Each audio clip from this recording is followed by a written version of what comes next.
반갑습니다. 7월 23일 목요일입니다. 오늘 저에게 주신 하나님 말씀은 구약성경 에스겔서 29장 1절에서 16절 말씀입니다. 에스겔서 29장 1절에서 16절 말씀을 읽어드리겠습니다. 열째 해 열째 달 열두째 날에 여호와의 말씀이 내게 임하여 이르시되 인자야 너는 애굽의 바로왕과 온 애굽으로 얼굴을 향하고 예언하라.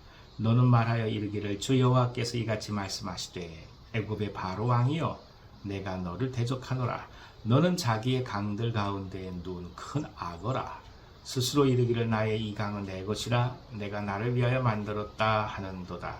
내가 갈고리로 네 아가미를 꿰고 너의 강의 고기와 네 비늘에 붙게 하고 내 비늘에 붙은 강의 모든 고기와 함께 너를 너의 강들 가운데에서 끌어내고 너와 너의 강의 모든 고기를 들에 던지리니 내가 지면에 떨어지고 다시는 거두거나 모으지 못할 것은 내가 너를 들짐승과 공중의 새의 먹이로 주었습니다.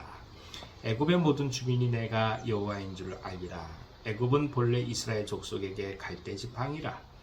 그들이 너를 손으로 잡은즉 네가 부러져서 그들의 모든 어깨를 찢었고 그들이 너를 의지한즉 네가 부러져서 그들의 모든 허리가 흔들리게 하였느니라. 그러므로 주 여호와께서 이같이 말씀하셨느니라. 내가 칼이 네게 임하게 하여 네게서 사람과 짐승을 끄는즉 애굽 땅이 사막과 황무지가 되리니 내가 여호와인 줄을 그들이 알리라.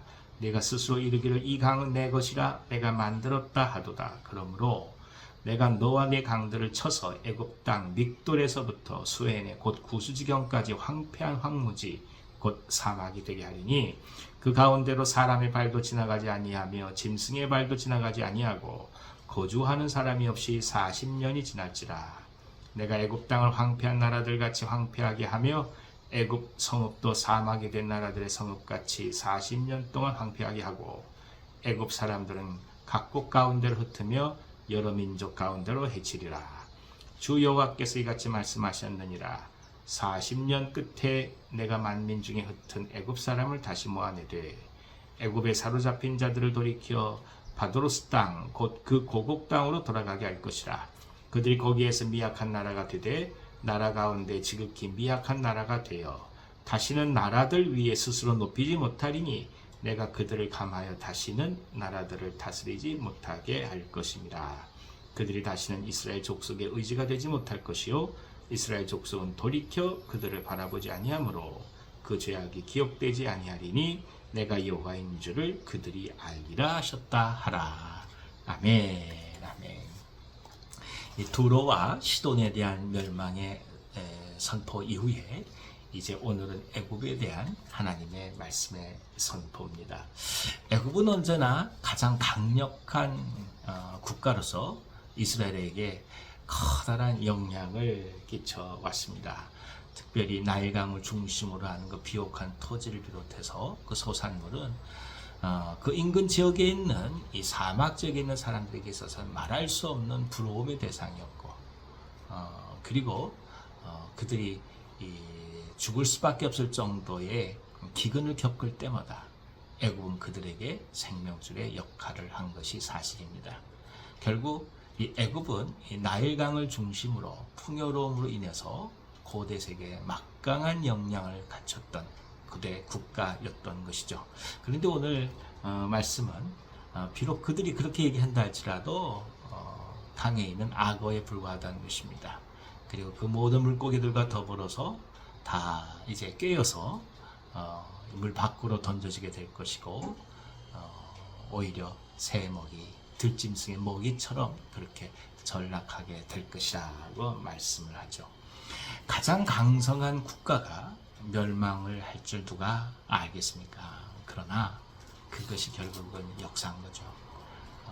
하나님 앞에 불변하는 것은 아무것도 없습니다. 모든 것들은 결국 때가 있고 강하고 힘이 있다지라도 쇠락의 길을 걸어갈 때가 있는 것입니다. 애굽 또한 마찬가지라는 것이죠. 그럼에도 불구하고 이스라엘에게 있어서는 애굽은 언제나 중요한 존재였습니다. 그래서 오늘 말씀에 보면 갈대 지팡이의 역할을 했다 얘기하죠. 사실 뭐 지팡이라는 것이 단단한 나무로 만들어야 지팡이 역할을 하는 거 아니겠습니까? 부러지지 않게 되니까 말이죠. 근데 지금 비유가 갈대 지팡이라고 하니까 이스라엘은 이게 지팡이인 줄 알고 붙들었어도 결국에는 부러질 수밖에 없고 너무나 쉽게 부러지고 그로 인해서 해를 받을 수밖에 없는 그런 존재라고 비유를 하고 있는 것입니다. 그럼에도 불구하고 이스라엘은 언제나 이 애굽을 의지하게 되죠. 역사에서도 사실 이 당시에 시드기야가 애굽에 의지해서 바벨론을 향하여 반역을 일으켰던 모습을 보게 되거든요. 이게 결국에는 완전한 유다의 멸망으로 치닫게 되는 것이죠. 우리 역사도 마찬가지입니다. 여러분 한국사에서도 보셨듯이 명이 쇠락할 때 그때 끊임없이 명을 받들고 충성해야 된다고 얘기하던 사람들로 인해서 청에 의한 지배를 우리가 받지 않았겠습니까? 그게 병자호란 아니겠어요?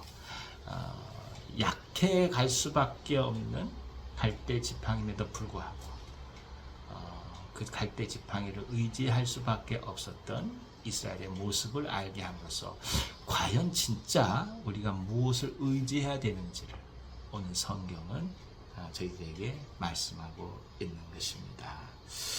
하나님은 이 애굽이 결국에는 사막이 될 것이고 황무지가 될 것이다. 훗날 비록 다시 국가가 회복된다 할지라도 미약한 국가의 역할을 할 수밖에 없을 것이다. 오늘 이렇게 말씀합니다. 이스라엘은 과연 누구를 의지해야 했겠습니까? 현실적으로 그것이 어렵습니다. 보이지 않는 하나님을 의지하는 것보다 그래도 군대를 갖추고 있는 애굽을 의지하는 것이 그나마 실제적이라고 생각했던 것이죠. 하지만 성경은 일관되게 얘기하죠. 의지해야 될 분은 결국 하나님이라는 사실을 말이죠.